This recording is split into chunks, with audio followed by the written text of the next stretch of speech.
بيقول لك بقى ايه؟ يا اللي اتخرمتوا من التعليم الفرصه لسه قدامكم. يجي المدرس كهن غشيم هيبوظ اللي في دماغكم. كهن غشيم. ما هو كهن غشيم فعلا وهيبوظ اللي في دماغكم. فعلا. بس كده ابتدي الحلقه. مقبوز. بس كده ابتدي الحلقه.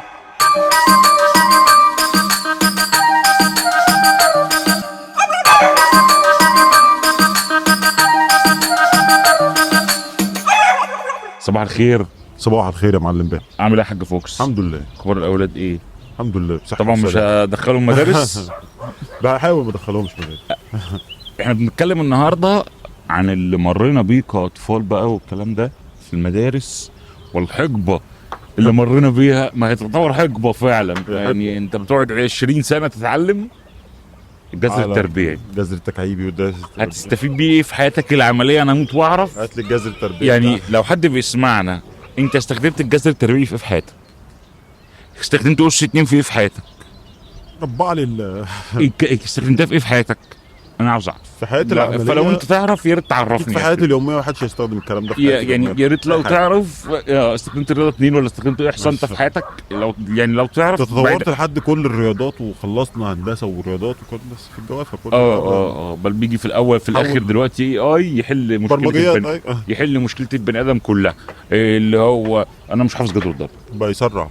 انا مش حافظ جدول الضرب. انا كنت حافظه لحد 12. لا ما بحبش جدول الضرب، مش عايز احفظه. جدول الضرب انا اعرف جدول المخدرات. انما جدول الضرب جدول الضرب برضه ما هو جدول الضرب برضه، بس مش كده. الطفل بقى وهو صغير كان بيبتدي يوم جميل كده، يقول لك انما لما كنا ما نحملش هم، لا كنت بحمل هم وبحمل كتب على ظهري 3 طن كتب وماشي مقفع في الشارع، ماشي عامل يعني ايه مقتب في الشارع. عندك 7 حصص تروح والشنطه هتموتني وانا ماشي وانا طفل صغير. بس انا كنت في الاول بقى يعني كان في نقله حضاريه في حياتي المدرسيه زمان. كنت في مدرسه خاصه او ما يقال عليه دلوقتي انترناشونال وامريكان، والشغل ده اللي هو كانت اعلى من الحكومه. ايوه يعني اعلى في شويه فاهم الطقم بس. فكانت المدرسه تعتبر انضف طبعا بكتير من المدرسه الحكوميه. وملعب نضيف وكلام على الاقل حمام بقعده مش حمام بلدي. هو ده الفرق. المدرسه الحكومه حمام بلدي، انا ما كنتش بعمل حمام في المدرسه. ببقى قاعد يلا نروح البيت. محصور عايز مروح. يلا نروح البيت بقى عشان نعمل حمام، عشان كده مش نافع. بس بقى الطفل يبقى محمل بهذه الاحمال على ظهره زي الحمار كده، شايل الكتب ولا هو فاهم حاجه في الكتب. خد الكتب دي معاك وانت رايح ورايح بيها في المدرسه. هو رايح وماشي في الطريق يقف بقى يكتروا في طابور. طب كله لوكر، بس لوكر المدرسه هيتسرق وهيتقلب وكلام من ده. لا فهو لا شيلهم وتقدر بيهم وانت رايح كل يوم. تقدر في الطابور ما تفهمش. كانت الساعه 7 الصبح، دلوقتي الساعه 7 الصبح مفيش الشمس دي، بس عشان انت طفل ورايح المدرسه الشمس تطلع تفلق ميتين اهلك وانت واقف في الطابور. عموديه على دماغك الساعه 7 الصبح ويوقفك يعذبك يقول لك عشان النشاط. نشاطه بتاخد طاقه عشان النشاط والحيويه. ولا كنت بتعمل تمارين ويقول لك تمارين الصباح اللي هو حرك ايدك لفوق كده انت اتمرنت، حرك ايدك لتحت يا شاور كده يا على التمرين يا على العضله قويت الصراحه. يعني هعرف اقضي بقيه اليوم تعمل شويه رياضات بهذا النشاط الفشيخ اللي اكتسبته بسبب تمارين الصباح في عز الشمس دي. الابتدائي ده كله في ابتدائي. المرحله الابتدائيه دي ما هو انت حضرت بعد كده طوابير؟ لا ما طلعناش. انت هتشتغلني وقت المدرسه اصلا بعد ابتدائي. متاكد المعلومه انا ده كله في ابتدائي بقى. ايه دي تقف في الطابور يطلع 200 اهلك وبعد كده ايه يقعدوا بقى ايه. طب هنقول فقره الاذاعه المدرسيه. يا لهوي يعني يجيب لك شويه اخبار من هنا على حاجات من هنا على حاجات من هنا على حاجات من هنا. طب انتوا ممكن تقولوا لنا في الفصل. انا عايز افتكر انت فاكر اي حاجه اتقالت اصلا في اذاعه مدرسيه؟ يعني انت بتركز في الحاجات. فاكر ان هو ما بيشدوش السيفون في سويسرا بعد الساعه 12. هل تعلم؟ فاكر على شدوش السيفون بقى عشان ميه بعد الساعه 10 عشان ما تعملش ازعاج، مش عشان ميه ولا نيل اصلا. ده عشان ما تعملش ازعاج جنبك. السيفون بيعمل ازعاج للدرجه دي؟ بيقول لك هل تعلم كذا كذا. هل تعلم ان الكنجرو من الحيوانات الجرابيه؟ وان الكنجرو البيبي بيرضع من كيس زي كيس الكشري كده. طفل واقف ومقدر في المدرسه اكيد مش هيبقى مركز في هل تعلم بيتقال ايه. هو عايز يطلع الفصل عشان يقعد في ضله. لا بس انت لو في ناس ما تحبش تطلع الفصل اصلا ده حاجه تانية بقى. يعني خليني في الحوش احسن. صدم صدمه حضاريه بقى ان انا اتنقلت من مدرسه تعتبر نظيفه لمدرسه الحوش بتاعها عباره عن علبه كبريت ممكن تحط فيه بليتين هيزحموا الملعب. ده بجد علبه كبريت في ده بجد. المدرسه اللي كنت فيها وانا صغير دي كانت مدرسه فصول. هي 6 فصول بس اولى وثانيه وثالثه ورابعه وخمسه بس. اللي هو مفيش اولى اول واولى تاني لا لا اول. اولى ثانيه اولى كفايه قوي عليك كده. هو فصل واحد. كانت مدرسه بيت، عباره عن بيت كده فيلا. ما اتقفلت اصلا. يعني المدرسه اتقفلت ومخزن كتب يعني، بس ما تسعش حاجه، ما تسعش تزود يعني ولا تزود ولا تقلل، هي كده كفايه. هي كده فصل في كل واحد في كل مرحله دراسيه. حاجه حلوه دي، الفكره دي بتبقى اخف. الطالب كام في الفصل؟ 30 واحد ولا اقل؟ لا وانا افتكر وانا عندي يعني في حدود يعني. لا ما اعرفش، كانوا كتير. ما دخلناش في الستينات زي دلوقتي وكلام من ده. كانوا كتير. بعد كده تطلع الفصل تشوف هتعمل ايه في الحصه الاولانيه. الحصه الاولى كذا حصة. تبقى في الغالب بتبقى عربي. في الغالب بتبقى لغه عربيه. كان كل يوم نفس الفكره، هي بتتغير هتروح فين. ففي الغالب كانت بتبقى اللغه العربيه، تقعد تاخد الحصه الجميله بتاعتك دي وانت اصلا هتموت على السندوتشات اللي في الشنطه. عايز الفسحه تيجي يعني انت اصلا مش مركز، انا عاوز اكل. يعني انا رايح عشان انا عاوز اكل، مش يلا في سندوتشات في الشنطه وتفعصل بقى، عارف السندوتشات اللي بتفعصل والجبنه بتبوظ في المربى، تخش على الجبنه، تخش على الجبنه الرومي، تخش على البتاع، وكنت كيس مايل. دلوقتي اللانش بوكس ويحط له فيه ده، بتحط ده في واحده على التيك توك حتى في اللانش بوكس كوبايه شاي وترمس شاي شيل وادي يظبط الدماغ وبصله وحته رنجه وربع رغيف. ايه ده؟ هو انت ابنك سامعك يا حاجه؟ ابنك راح فين؟ شويه فول بس طب وطعميه عشان ايه؟ ام خالد دي ولا ايه؟ بعت لهم حته رنجه دي. لا ام خالد ما بيروحش مدرسه اصلا عشان تعمل له لانش بوكس. رنجه في الفطار مدارس. رنجه وبصل ومش عارف ده حاطينه في اللانش بوكس يعني. ده في شم النسيم كان عندهم يوم ترفيهي مثلا. لا ده هو فيديو عشان تطلع الترند على التيك توك. بيظبط يا قلنا ما تجريش ورا البتاع بقى. قول غريب، رنجه وطفل بياكل رنجه. فزمان بقى ليه يا عم كان في اطفال والله العظيم بتيجي بحاجه اسمها ايه مفتقه. حاجه بتتعمل بالحلبه كده وريحتها ويا كان في يوم من الايام يوم الاثنين كان في واحد صاحبنا كده تخين شويه كان بيبقى واكل بيض. يوم الاثنين ما تقعدش ورا. اجرك الله ده عدو اخر واحد في الفصل عشان جايب بيض بقى معاه النهارده، فيعني احذروا الراجل جايب بيض اوعى. دايما كل يوم اثنين. طب اعمل مواعيد كويس اهو. يا سلام هتفرق يعني ما تجيش يوم الاثنين. كل يوم اي يوم اثنين ما حدش يقعد وراه. ما تجيش يوم الاثنين ويجي لك المدرس بقى فاكر ان الطفل اللي قدامه ده يعني بيحشي له المعلومات. لا هو كان في مدرسين بيعاملك زي ابنه، بس برضه ما انت بتعمل زي ابنك بس انت مش عارف تدرس. في ملل يا اسطى، حضرتك مش عارف توصل لي المعلومه. هو المدرس بيمل من كتر الطلبه اللي قدامه. الواد الرخم اللي هناك ده انا حضرته قبل كده. طب انت دخلتها ليه؟ هو مش كان شغفك انك تدرس للعيال؟ ما اكيد انت دخلت مدرس عشان تفضل تعلم في المدرسه. ما هو بيقول لك يعني احنا خلصنا المدرسه، تخيل المدرس بيروح المدرسه كل يوم بعد حتى الدراسه، يعني هو خلص 20 سنه دراسه وفي الاخر برضه بيروح المدرسه. شوف اي مدرس هتلاقيه بقاله 60 سنه بيروح المدرسه. ماشي بس برضه يوصل المعلومه للطالب، يجيب حاجه جديده كل شويه، تعرف تبتكر، تعرف تعمل. أيوة. ما عاملين لهم حاجه اسمها كشاكيل التحضير. زمان كان المدرسين بيروحوا بكشاكيل بينقلوها، يحضر الدرس اللي هيقوله. هو بيحضر الدرس على مزاجه هو، مش انت كمان. ده هو بيحط عناوين رئيسيه زي ما احنا بنحط عناوين رئيسيه نتكلم فيها كده. هو بيحط عناوين رئيسيه في الورقه عشان يتكلم فيها مع الطلاب حسب المنهج. لو في تغيير او في اي حاجه بيعمل الفكره ان الطالب مثلا مش فاهم، ما تسال الطالب عمره ما هيجاوب وهيقول لك فاهم.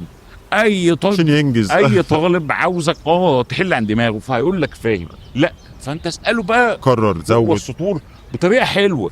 يعني لو حصل كذا هيحصل ايه؟ لا يرخم. كنت بقول ايه دلوقتي يا عم انا مش مركز. لو حصل كذا هيحصل ايه؟ لو حصل كذا هيحصل ايه؟ لو حصل كذا هيحصل ايه؟ ويعمل لهم مكافآت مش لازم تبقى بفلوس. مكافآت مش انت يا عم النهارده هتقف على الفصل عشان انت كنت الشاطر اللي فيهم النهارده. ده بيبقى رخم. هديك تبقى بترائد الفصل. كان في برضه حاجه انتخابات ورواد فصول ومش عارف ايه، وتلبس الشاره من الشرطه المدرسيه. احنا بنروح المدرسه شايلين روحنا على كتافنا مش عارفين احنا هنرجع ولا لا من الفسحه.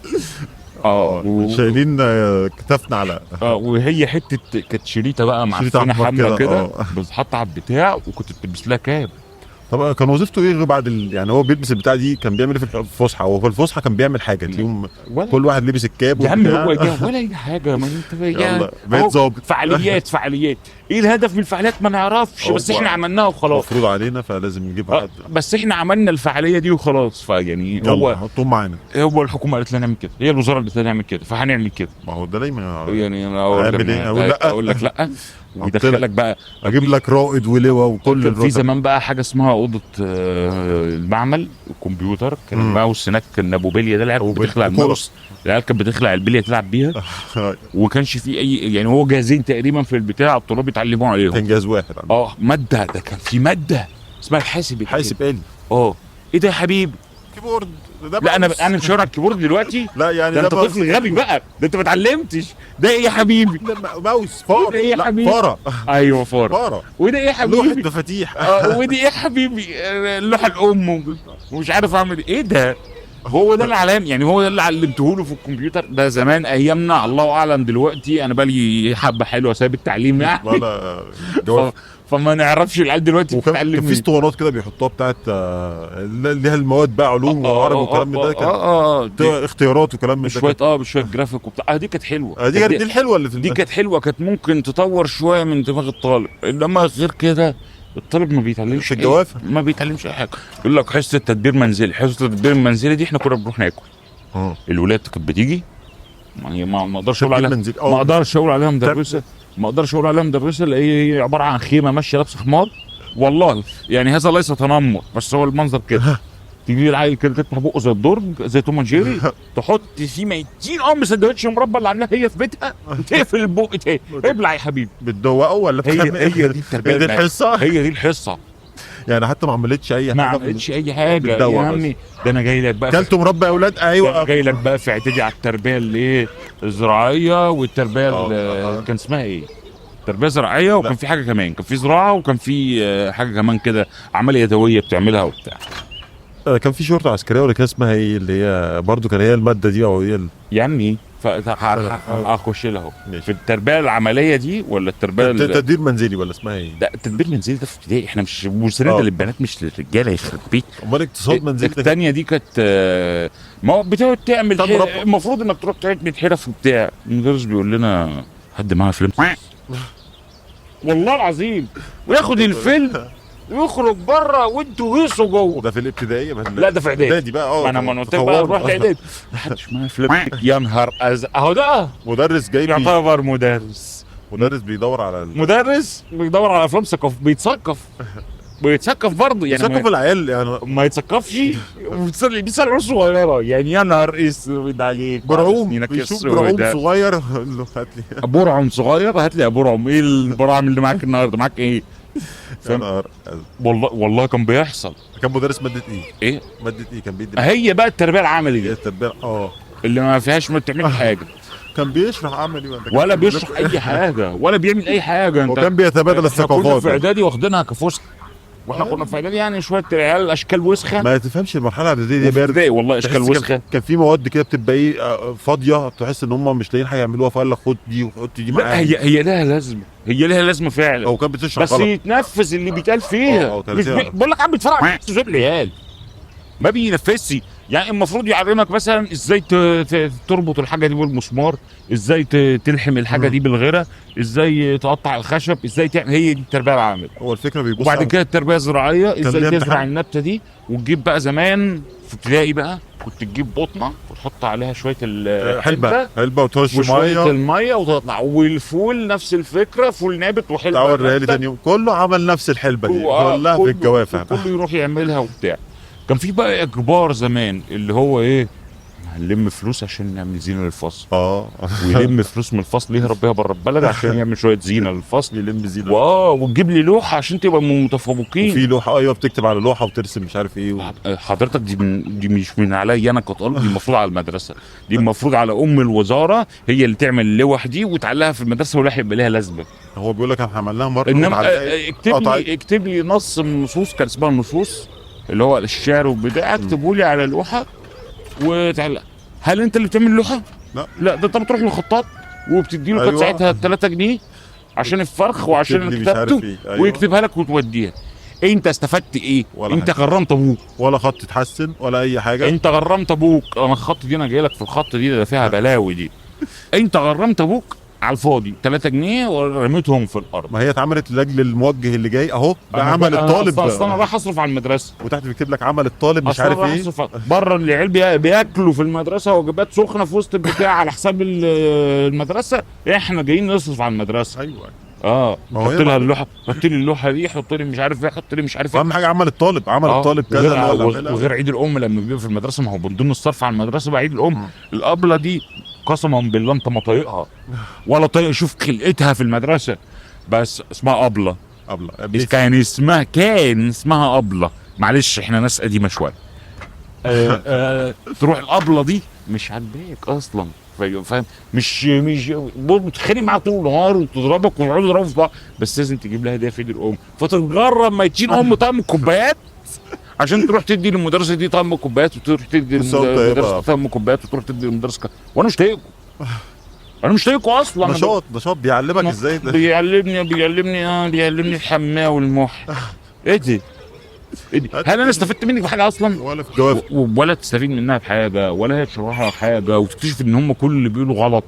بعد كده تطلع تلاقي اصلا انت ما اتعلمتش بجنيه، وكل اللي علموه لك سطحيات وملهاش لازمه. يا اما سطحيه اما حشو حاجات ملهاش لازمه اصلا. سطحيات وملهاش لازمه. وفي الحاجات التانية الا من رحم ربي، بعض المدرسين هم اللي بيدوا ايه، جهد في التعليم، بيحاول يعلم الطالب، بيحاول يشوف هو بيعمل ايه، بيحاول يشوف بيعمل ايه، وبيحاول يشوف يعمل ايه.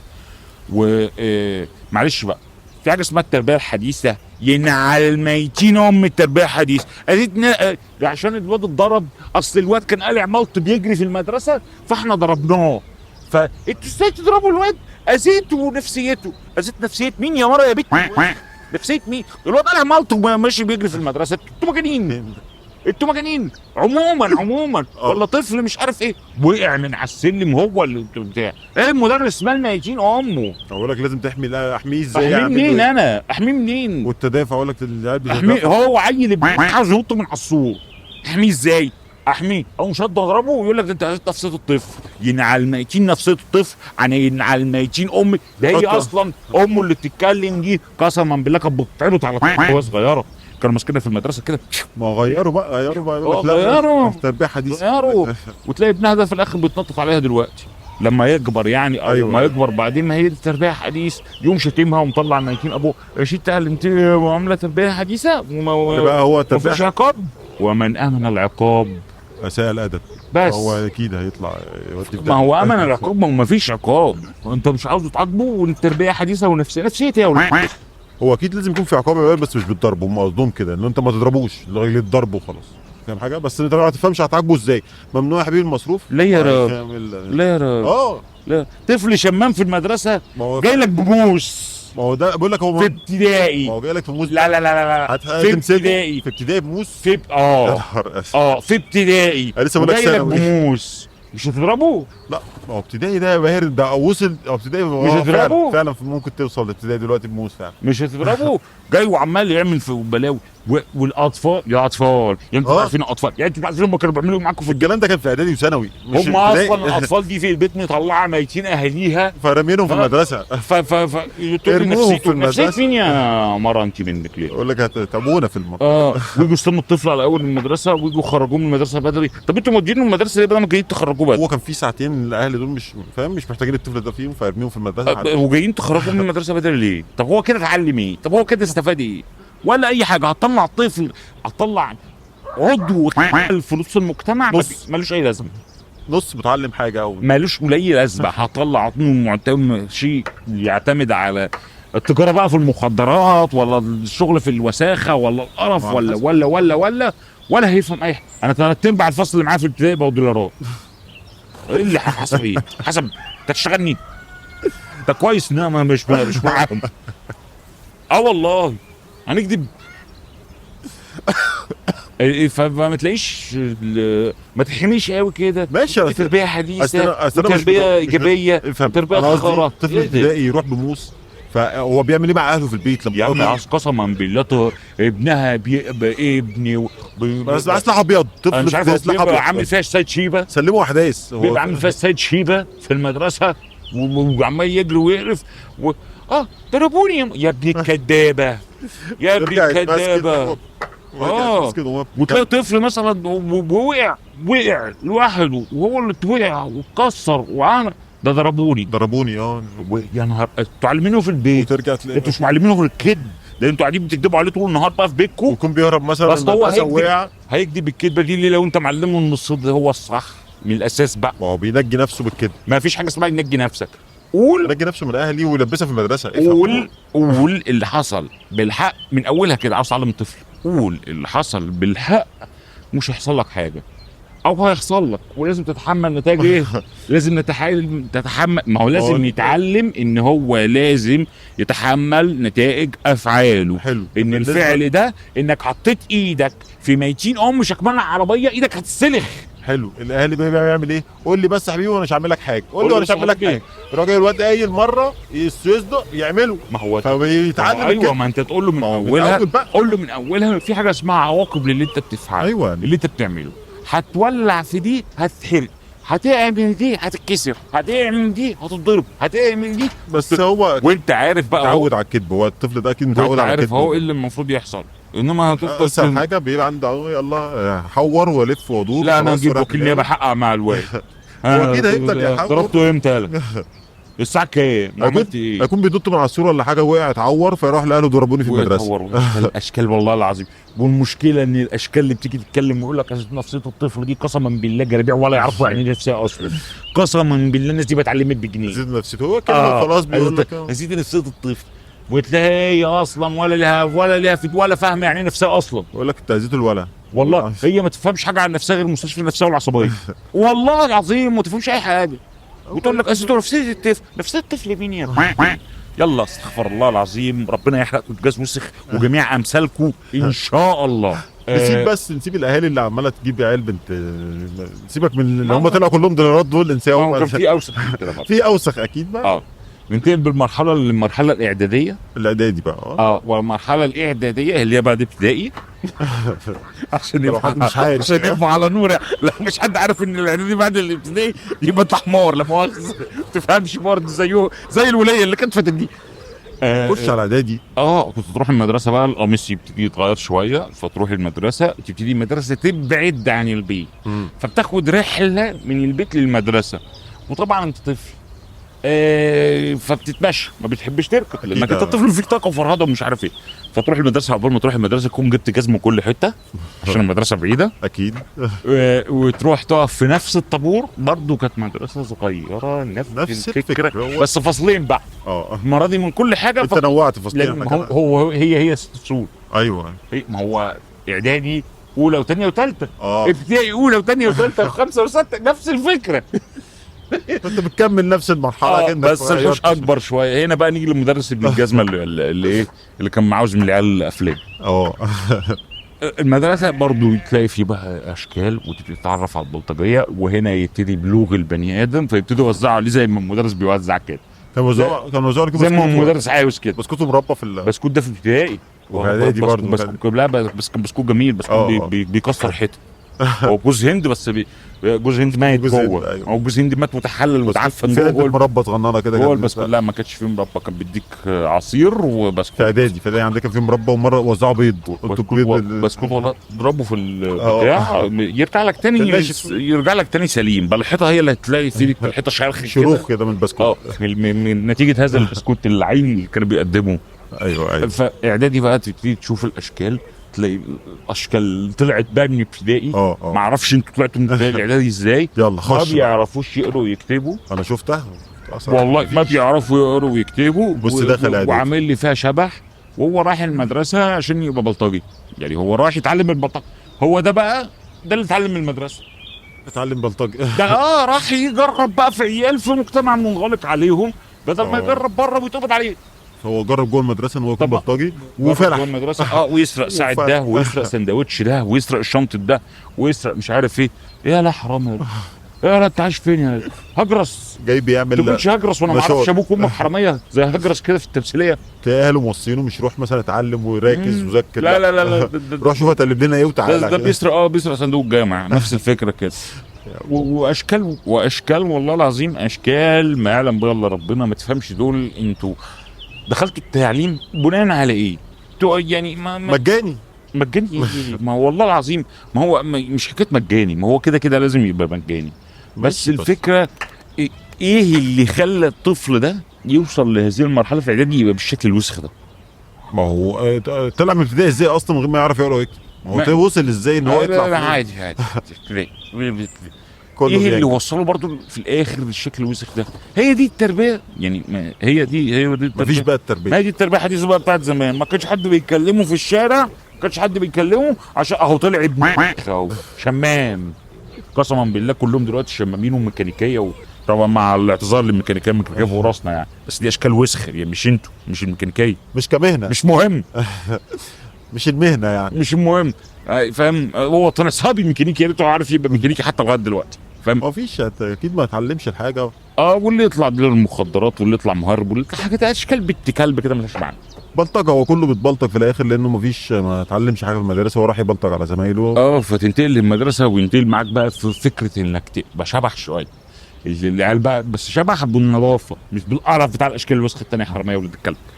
شبح بالنظافه، اللي هو تقعد تتريق على المدرس ده وتقعد تتريق على المدرس ده وتقعد تتريق على المدرس ده. ما تخلوش يشتغل بينك وبين نفسك يعني. ما تخلوش يشتغل بينك وبين نفسك. ايه ده الفصل كله؟ زي العيال اللي كانت بتصوت ده يا لهوي يا سلام. لازم العيال تقعد تجري تصوت على السلم كده وتجري تصوت في الحصه، واي حاجه تحصل في الحصه يقعدوا يعملوا يخلي المدرس يكتب على السبوره راجل مصفر ولا ما يشرحش. بعيدا عن ده بيخلي المدرس ما يشرحش. في طفل بقى سئيل طبعا، ده كان بيقعد في الصف الاولاني بيسال في الاخر ده اللي هو طب ده نفس الفكره طلعت في المحاضره. اسيا ولا افريقيا؟ اسيا ولا افريقيا؟ ده كان اول يوم في الكليه، هقول لكم عليه من دلوقتي بقى عشان نحرق. ده كان اول يوم في الكليه والاخ داخل جنبي، فالراجل بيقول لك اين كانت نشأة، انا كنت حقوق انجليزي، ما تسالنيش ايه الكلام ده وما تسالنيش هو جدي في حقوق انجليزي. اين كانت نشأة الانسان، اسيا ولا افريقيا؟ فالواد قاعد جنبي جه لسه داخل جديد، اسيا ولا افريقيا؟ قلت له مالكش، ما اعرفش اسيا ولا افريقيا. يا عم ما اعرفش، المدرس هو كاتبها، الدكتور كاتبها على الحيطه وما نعرفش لسه. اسيا ولا افريقيا؟ افريقيا يحرق. ادي امني اخرة العالم يعني. وكان داخل حقوق انجليزي ازاي مش عارف، وانا بقول له كيو، يعني انت مش عارف كيو وداخل حقوق انجليزي. طب كيو يا نهار ازرق. هو افتكرها افريقيا وقال الدكتور قال له افريقيا. لا هو ما قالش حاجه بقى، هو اعتمدها مع نفسه. لغايه دلوقتي تقريبا معتمدها مع نفسه. مش مهم. مش مهم. نرجع لاعدادي. في اعدادي بقى تقعد ترخم مع المدرس، تقعد تعمل كذا تقعد تعمل كذا. وده كبيرك في الشارع. طبعا معانا كان معانا 2 اشكال. ايوه ماسك البرجل فاكرني بالون عاوز يفرقعني بالجزمه. بيغز فانا طبعا تعالى اما نمشي معاك. السن مختلط بالايه، بالرصاص، فالرصاص هيخش في دمي اتعور اموت. ازاي؟ فهو لا والله هتموت ويجري وراك البرجل يا ولد الجزمه. بيغزوا بعض بالبرجل. كانوا زانقين واحد صاحبنا في النص. هما الاثنين نفس الشخصين اللي كانوا بيعملوا بالبراجل دي. واحد صاحبنا في النص ويفتحوا له اول زرار في القميص، يفتحوا له ده الزرار في القميص. الواد التاني يا نهار ازرق يا ديك كنكسي والله من عند التانيين على بعض في المدرسه. والله طلع يا انجاز يا ولاد والله من قاعد في الدكه الثاني. دكه لما ما يعرف معنى الدكه، هي قطعه خشبيه، هي قطعه حديد بنت كلب. لازم تجيب لك هدومك، لازم تنتش لك البنطلون، لازم تنتش لك القميص، لازم تنتش لك عليها خشب في شوك وطالع منه شوك كده، مجرد ما تحط ايدك عليه ايدك كلها هتبقى دم ومسامير ومخلعه. الدكه دي هنحتاجها بعدين في ثانوي، هبقى اقول لكم انا عملت بيها ايه. فاهم؟ هي قطعه خشب لازم تتعبك، لازم تتعبك في اي حاجه، تبقى تعورك يا اما تعورك في ايدك، تعورك في رجلك، ولازم يبقى فيها بتاع سخنه وبتاع. كان في واحد صاحبنا حطوا له الدكه فيها خشبتين وانت رايح حطوا له القلم بقى تحت. الواد جاب دم. خرم تالت. الواد جاب دم. الواد جاب يا نهار. ادي اخره الاطفال اللي بيقول لك سموم وتربيه ايجابيه. جاب له بواسير ايه؟ فتح له الماء على المجاري. فتح له الماء على المجاري. باظ خالص الواد ده. باظ اتفرتك. في اعدادي بقى انا كنت في هذه الفتره احب الاكل بطريقه بكتوسها لدرجه ان انا كنت واصل 120 كيلو. افتخر بيه. فاهم؟ كان في محل عندنا ورا ما فتح على اسمي. ليه؟ لان انا كنت بفطر بخلص فطاري اللي مامي مديوني في الكيس في اللانش بوكس كيس النايلون، اخلص الفطار واطلع على شيك بتاع الطعميه. ما كان فانا بقول لك كان فاتح لحسابي، يعني انا الممول الرئيسي لهذا شاكر وباهر برضو بتمشي. انا الممول الرئيسي لهذا المحل، اخش عليه لوحدي هات 9 طعميه. لو معايا 2 صحابي يبقى 11 خليهم 11. انت ليك 9 وكل واحد هات 9 واروح اتغدى في البيت. ده تسليك بس كده. ده تسليك كده. هو لازم 120 كيلو والله العظيم بيخش على بيفرح الله انت بس ركبهم انت بس ركب. ايوه التارجت بتاعه عليك انت اليوم ده. لا ما يبقى مشكله يوم الجمعه لو شغال. ده احنا كنا جنب الجسم وكنا في والمحافظه مجلس المدينه والمطافي انت داخل ب3 انفار بس انا لوحدي له رزق. يا انا لوحدي حمله. تعالى شمع لي المحل ده والطعمات كلها اللي جوه. قطع طحينه انا وانت جاي. طاسه المعلم بارد اضرب لي نص القليه طعميه. نص القليه طعميه كده، نص سندوتشات وديه. كان سندوتش بكام؟ جنيه ونص. نص جنيه. نص جنيه اصلا. جنيه ونص ايه يا بابا؟ جنيه ونص ايه يا بابا؟ ده جنيه ونص دي حديثه. كان بنص جنيه. حاجه جميله. فاهم؟ 9 بس، ده 9 كتير برضه. والله 9 طبعا. بس ده فطار؟ ده فطار ايه؟ ده بعد الفطار. يعني انا فطرت اصلا. يعني هو يعني انا فطرت. دي وجبات بين الفطار والغدا. ده بين المدرسه والبيت. يعني فطاري وانت راجع. عشان وانا راجع كده كلهم عشان الحق اتغدى. زوم خطوتين بس، امال هيمشي وهو فاضي لازم يسلك وزور عشان الحق اروح اتغدى. ما انا بقول لك كنت طفل برشاط. 120 كيلو لازم عشان كنت اروح اتغدى وبتاع، فكان لازم ناكل هذا الاكل كده عشان ايه؟ نجري الدوره الدمويه اللي ما بقتش تيجي. مادي يعني هي طعمها كده بس تعالي موتتني. الزيت بوظها. بعد كده تروح الدرس. طبعا الدروس الخصوصيه، وما اكتر الدروس الخصوصيه. طبعا الدروس الخصوصيه دلوقتي بقت سنات.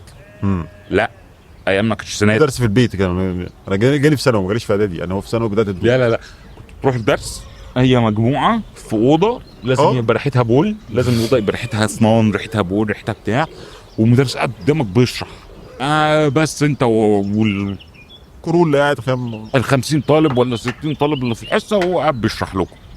دي كانت فكره الدروس. ما كانش فيه فكره السناتر، وما كانش فيه فكره كذا، وما كانش فيه فكره كذا، وما كانش فيه فكره كذا. فكانت الدروس بسيطه شويه، بس كان عندنا مدرسين. بس ده كان افضل لكل مدرس. في الدروس بقى الام اللي بتقول لك التربيه النفسيه تروح المدرسه، تروح للمدرس كسر وانا جبس. ايوه الله ينور. كسر وانا جبس. الله ينور عليك. جيت على البلد. كسر وانا جبس. نفاق يا بنتي. هو عشان المدرسه ما بتدفعيش فيها فلوس بتيجي تتأمري وتيجي تدفعي الراجل تدفع له فلوس وكسر وجبس. هنا علمه في المدرسه، سيبه يلعب. تطلع بلطجي ويطلع. يا سلام. هو ده اللي بوظ المدارس. ايوه ما هو ده اللي بوظ الفكر لاهل ابني. هو اللي بوظ روح المدرسه عجنها وبعد كده خد دروس في الاخر. فالمدرس يعجن وما بيصدق يعني. طب الفكره كان معانا مدرس حضور وغياب. كان معانا مدرس شبه البيك شو، ربنا يمسيه بالخير. بحبه والله. ومدرس انجليزي شبه البيك شو، بحبه. في واحد صاحبنا راح الدرس ده اول يوم. فالواد بيحلف وراه ان هو مش جايب الواجب. قفل قد كده معدي من جنب دماغ صاحبنا ده. يا نهار. ما هو صاحبنا مش هو اللي ما عملش الواجب، مش هو اللي ما عملش الهوم ورك. هو كان اللي وراه هو اللي فلاقي القفل بيعدي من جنبه ودانه. لبس في الواد، لبس في صدر الواد. ماشي. بس الدماغ لبس في صدر الواد اللي وراه. ولو لبس في الدماغ ما هو برضه مش مهم. ما هو كسر وجبس. موته يا استاذ. عادي كسر وجبس ولو مات مش مشكله. ولا يهمك. فداك. انما في المدرسه ليه يجي مدرس حقير ما بياخدش فلوس يضربه؟ يا نهار ازرق. ليه؟ احنا اتجننا ولا ايه؟ احنا في عصر عبثي. في الدروس كسر عادي. المدرسه لا، ما ينفعش تضربه. قسما بالله في المدرس ده كان قاعد في الاوضه، في جنبه حته داخله في الحيطه كده. دي دماغ واحد صاحبنا والله. دخل دماغ واحد صاحبنا في البتاع معجنها كده. فني تكعيدي ولا 2 توأم قبل كده قدامي. شفت لما بيجوا فقشوا بطين في بعض. هو الدماغ بعض طاخ قام قفل الدماغين على بعض. كانوا الاثنين غلطانين ولا واحد قال له تعالى فوق بقى اللي تحسوا ببعض؟ الاثنين غلطانين. هو كده ما بيضربش غير الغلطان. انا ما ضربنيش. انا ضربني مره واحده بس مش ضرب بالعصايه عادي، مش زي الضرب اللي هو ضرب بيضربه، اللي هو الغلط لان حاجه هو معينة مش- بيتعامل كانه مصارع، ما بيتعاملش كانه مدرس. انا ضربني بالعصايه عادي، ده عشان كنت متاخر 5 دقايق وكان لازم يضربني عشان ايه؟ بس ده غلط. حسن الصباح هيبوظ دعوته عشان هيبوظ. واحد شاطر. ما ينفعش. ايوه لازم تتعاقب. فلازم تتعاقب، ده عشان كنت متاخر 5 دقايق بس.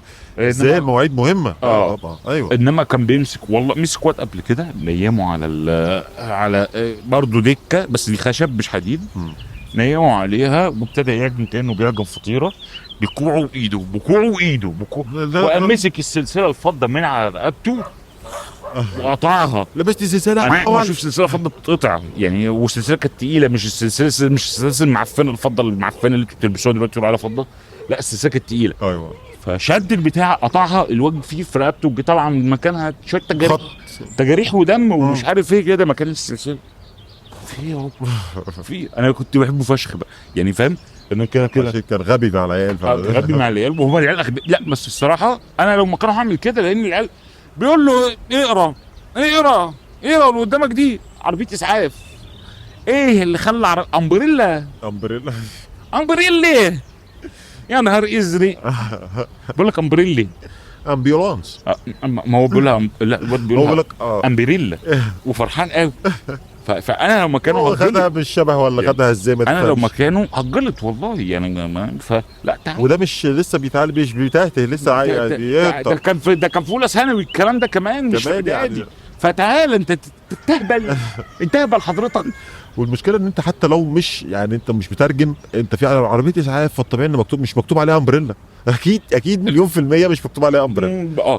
اكتر درس بقى عشان برضو ما نمنش الناس، هي جايز تكون الناس ان انجلش مش قد كده، جايز يكون انجلش حاجه صعبه عليهم. انا كنت بضرب في فين بقى، في الدروس بتاعت الجبر الرياضه والاحصاء والهندسه، الرياضيات كلها في المطلق، لاني ما بحبش البتاع. فواقف ايه ده يضرب ما انا مش فاهم، ما انت وهو التاني بيجي على صالك يقول لك هات لي بقى الجذر التربيعي، مش يا عم انا مش عارف جدول الضرب تقول لي هات لي زفت ايه يخرب بيت. انت لازم كنت تحب جدول الضرب. ما هو من اولها بقى، من اولها كرهوني فيها من اولها. هي باظت من الاول فمش هتكمل. هم كرهوني فيها من اولها، جايز يكون انا كنت بجاوب صح والمدرسين كانوا هم اللي بيعتبروني غلط وخلاص، فانا كرهت ميتين ابوها اصلا. ايوه مش هحب الماده دي ولا رياضه ولا فانا اي جبر. كرهت ميتين ابوها، ولغايه دلوقتي بتستخدمها في ايه في حياتي؟ انا ما استخدمتهاش. وفي تفاضل وتكامل. ما استخدمت. كامل لي مش عارف. بعرف احسب الباقي. مين كامل ده ما تفهمش. بعرف احسب الباقي شكرا، مش انا بعرف اديك 100 جنيه وانت بتقول لي احسب في باقي بيطلع. اعرف ان في باقي 5 جنيه. ياه طالما عرفت تحسب الباقي خلاص شكرا، مش عايزين حاجه تاني. لما هتقعد تقول لي هات لي كذا وكذا وكذا وكذا وفيزياء، هات لي العجله. حاضر هروح عند اي عجلات اجيبها لك، هات فلوس بس. معيش فلوس والله اجيب لك عجله. يعني هات لي العجله ايه دي؟ احسب لي العجله. احسب لي العجله. والتفاعلات بقى الكيميائيه والكيمياء الكهربائيه والكيمياء الحيويه ومش عارف ايه. ايوه الحاجات دي كلها، ما كيمياء زي الكيمياء بيقول لك تفاعل. انا كنت بحب الاحياء فشخ، بس اكره الكيمياء والرياضه.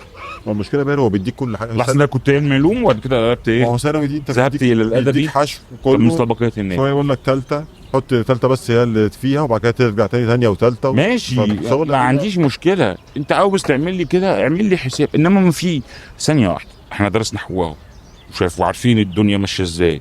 هل في محامي في الدنيا حافظ القانون؟ ولو في سمعهولي سمعهولي في الكومنتات ده بجد. لا هو اكيد مش ما هو مفيش، ما نشتغلش بعض. انت الحاجه بتقوم على السيرش. انا هو خريج هندسه، في حاجات في هندسه عندنا في الاخر في كود هندسي موجود. أيوة. في كل الكلام ده. ما انا الحاجه بتقوم على السيرش بس ما بتقومش ان انا حافظها. ما انت حافظها صمي يبقى انت كده مؤاخذه زي الحمار بالظبط اللي شايل اثقال مش عارف هو يعمل بيها ايه. بصمجي ملهاش لازمه. مليت مخك بحاجات تانية بتخليك ما تفكرش في اي حاجه تانية. بقيت بصمجي فعلا زي ما ايه أيوة. الحاج فوكس بيقول كده. انت بقيت حافظها هتحفظ مش ما تعرفش تدور على حاجه بعد كده يعني. ايوه هتقعد بقى تسمع القانون من اوله عشان تجيب الحته دي، هتروح تسمع القانون من اوله عشان تجيب الحته دي، عشان تروح تسمع القانون من اوله عشان تجيب الحته دي. ايه ده؟ ايه الهبل؟ اي طخه. ده مش دراسه. ما احنا على العموم في الكليه يعني ما فيش حاجه اسمها ندرس القانون كله، دي ما فيش حاجه اسمها أيوة ندرس القانون كله. لا هو بيدرسك الماده العلميه ذات نفسها، وبعد كده ازاي تبحث عليها في القانون وازاي تجيبها من القانون وازاي تعمل الكلام ده الصح. وفي روح القانون عندكم الحاجات بتبقى روح القانون ده زي روح الكحك كده، بتحطها على اروح بتحطها على البيتي فور اما يقرب يستوي، وبعد كده برميه في الزباله عشان طعمه وحش. اعدادي بقى خلصنا على دي بقى، خلصنا على ثانوي بقى، وثانوي دي كانت مهزله. الثانوي دي بقى انت اهم سنتين في حياتك، لازم تذاكر عشان دول اللي هيحددوا ان انت ذاكر مين يا اسطى. احنا كنا بنروح المدرسه نلعب. انا اول يوم دخلت في المدرسه لقيت العيال جايبين لفه الجران بقى، يفتحوا لفه الجران، ايه ده بانجو يا نهار على الصبح كده على الريق، بانجو على الريق والله العظيم تفتح الصبح بانجو على الريق يا نهار ازرق.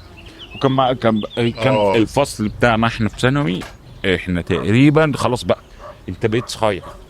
ايوه فتعالى يعني زهقت، عايز ان انت خلصت دراسه في ثانوي دي، دخلت انت خلاص كده. فكنا بنطلع 200 ام المدرسين حرفيا، وده انا الكلام ده انا بعتذر عليه طبعا. هو في اشكال تانية ما تعتذرش، ماليش دعوه، انا بعتذر. ما اكيد لو يعني كانوا بيطلعوا 200 ام المدرسين بجد. كان في استاذ صلعت، مش هقول اسمه، انت كده عرفتوا اسمه اصلا. استاذ صلعت واقف بتاع فلسفه، فواقف بيكتب على السبوره بالطباشير، مش عارف ليه كنا بنستخدم طباشير في ثانوي. كان بيكتب بالسبوره، كان بيكتب على السبوره بالطباشير، والعيال كلها من وراه في الفصل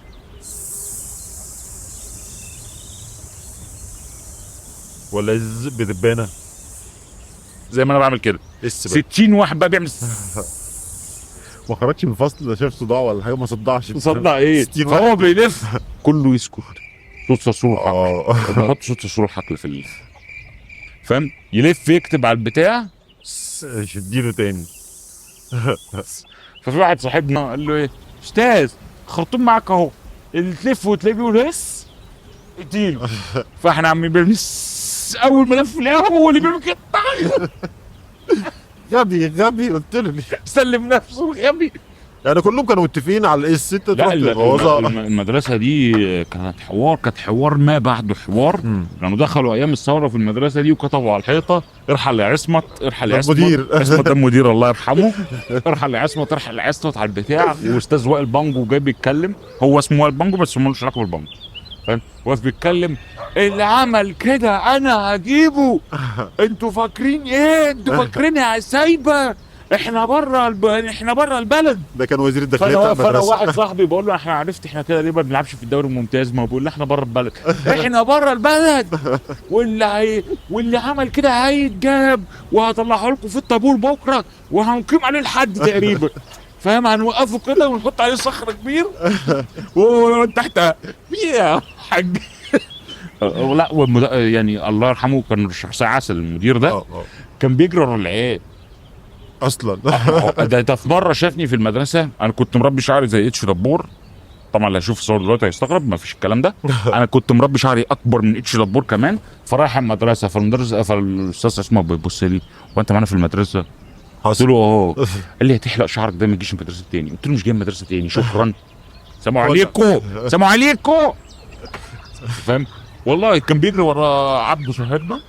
أيوة. كان بيلف حوالين النخله وده يلف وراه، يلف حوالين النخله، طب ما ترجع لورا هتجيبه، يلف حوالين النخله ده يلف وراه، يلف حوالين النخله. طب ده غلط، ده مدير المدرسه يعني المفروض ده اهم واحد يا عمي، ما هو المنظومه كلها الموجوده. يا عمي الاطفال تجبر لك بانجو في المدرسه ماشي، يعني في مدرسين في عمال يعملوا الكلام ده، مش هو ويضربوا هو مش فاضيين مزنوقين في حته كده في فصل فيه فوق 60 واحد فمش فاضيين، هم يجروا مش فاضيين هم. ده في مره بقى، اسمع ده مش عارف كان بيحصل ايه، كان في العيال عماله تطبل تك تك تك، وفي الفصل بقى وهيصه وليله ما بعدها ليله، ودب دب دب. فده بيفتح فتح الشباك وبيتف على الواد، فتف على وش واحد صاحبه، فالتاني بقى جاي يتف عليه، قام قافل الشباك في وشه ومتف في وشه. مسخره، بيعملوا بلاوي. بلاوي. وانا كنت وانا كنت في عموما مش بني ادم هادي شويه. مش طبعا ما كنتش بالكلام اللي انا بتكلمه دلوقتي ان هو صوت عالي ومش عارف ايه، لا ده احنا عشان ايوه فانت كوميديا وكده، فاهم؟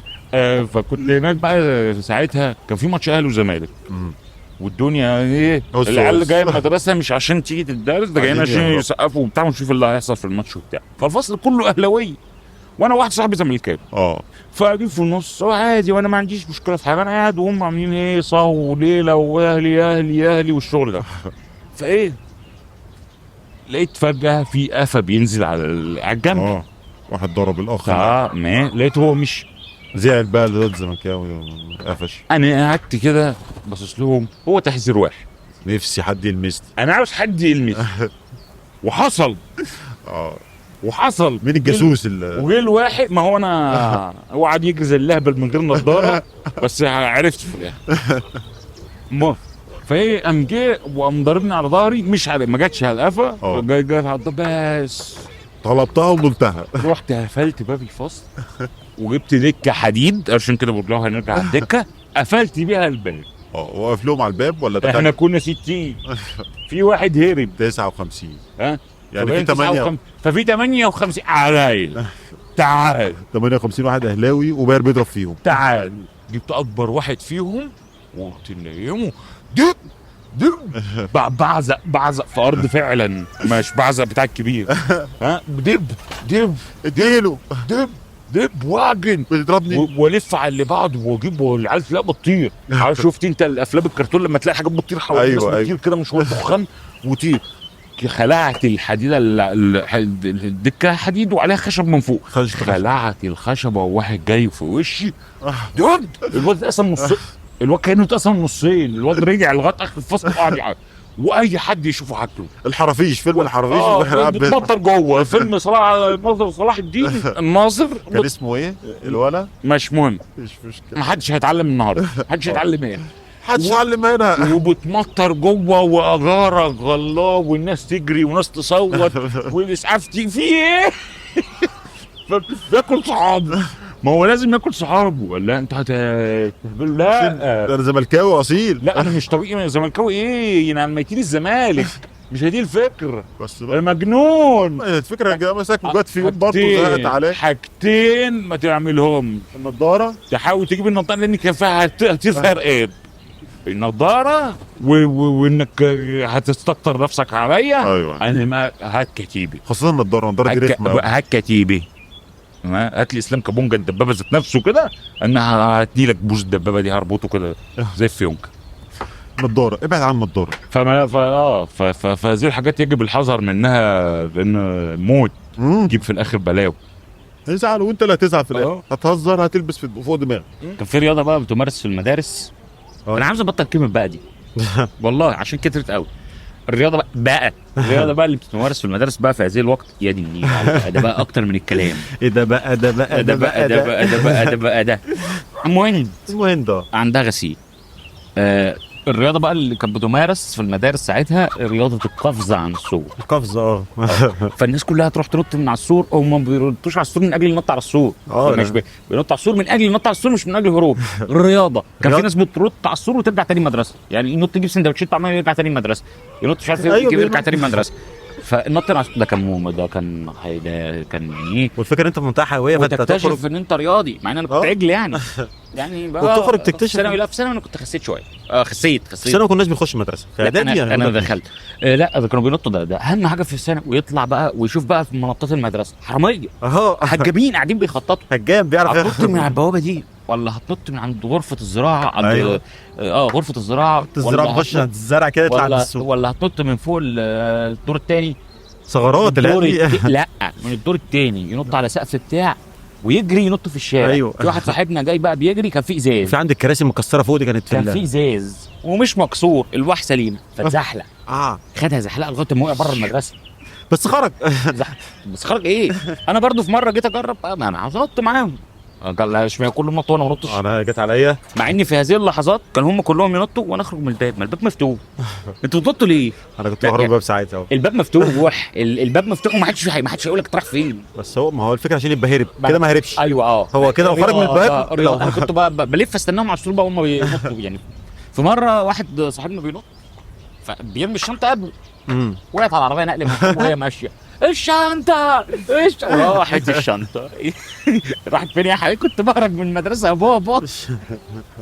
فوقعت على العربيه نقل، موقف يعني ما يحصلش، واحد في المليون. هو ده الواحد. التايمنج يلا انك ترميها وفي نفس اللحظه يكون في عربيه ويجري ومحدش مش هيسمعك بقى، ما سمعكش وجري.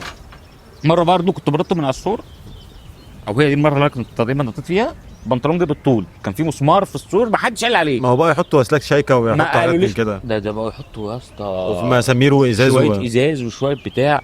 هو بس احنا مش في سجن، دي مدرسه يعني. ما هو بقى خلاص بقى، ما العيال بتهرب مش عايزين يتعلموا. ده مش ما توقف برج مراقبه، واحد تمام اثنين هيقف بسلاح، تمام. هيقف بسلاح بعد كده يقول لك ارجع انا هو في ايه؟ تهرب بالخدمه. لا وحاطين ازاز وحاطين شوك وحاطين واسلاك شايكه والله وبتاع معلين. لا ده كان مسمار بسيط كده كان في جنب السور مش محطوط فوق.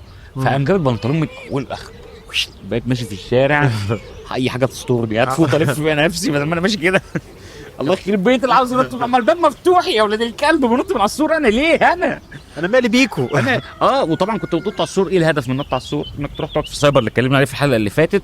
لو ما شفتهاش ارجع اسمعها. ايوه ما انت كده ما تحلش الواجب. تكاسل يا يعني اسمعها. ايه يعني ساعه ضاعت من الزمن ملهاش اي لازمه، اسمعني بس.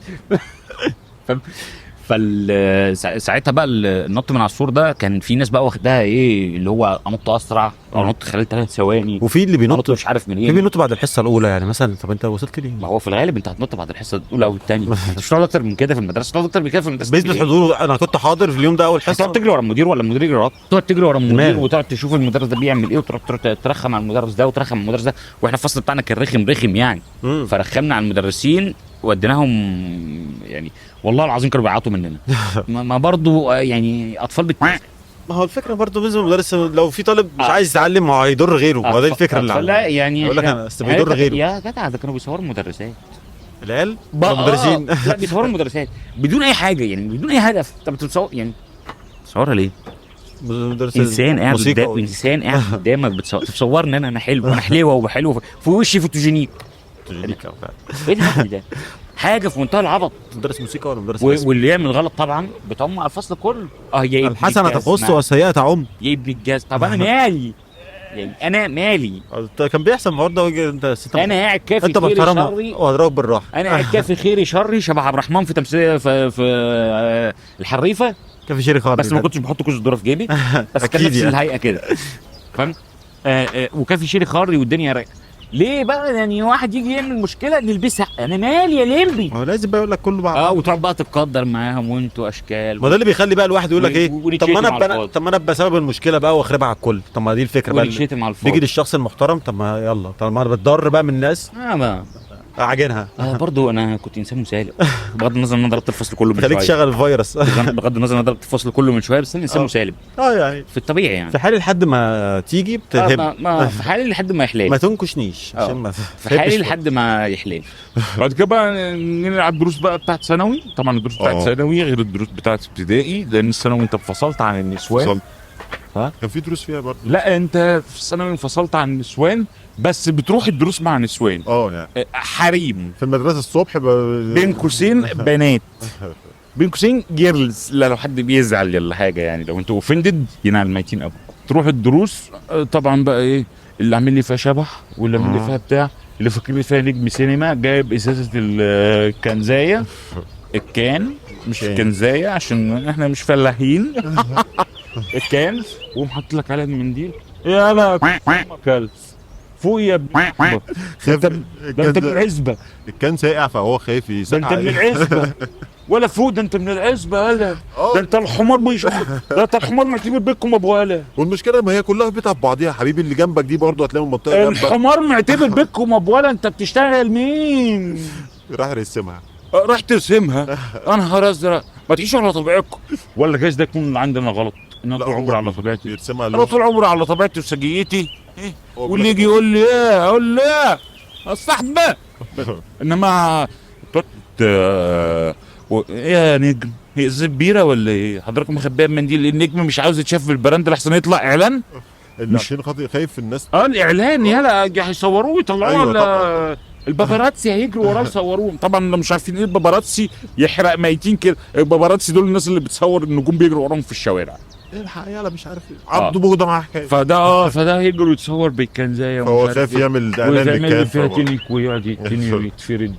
لا ولا انا عن نفسي في هذه الامور ولا كنت بشيل ولا كنت بقعد بتاع. بس انا في دماغي ايه ده؟ ايوه استجلل ايه ده؟ بس ما يقول لك ما تفهم. عمري ما كنت بحاول اعمل احتكاكات مع الناس، لاني شايف الناس ما لهمش لازمه الصراحه. شايفهم ام بي سي، ده هيتكلم عليه في حاجه تانية يعني بعدين.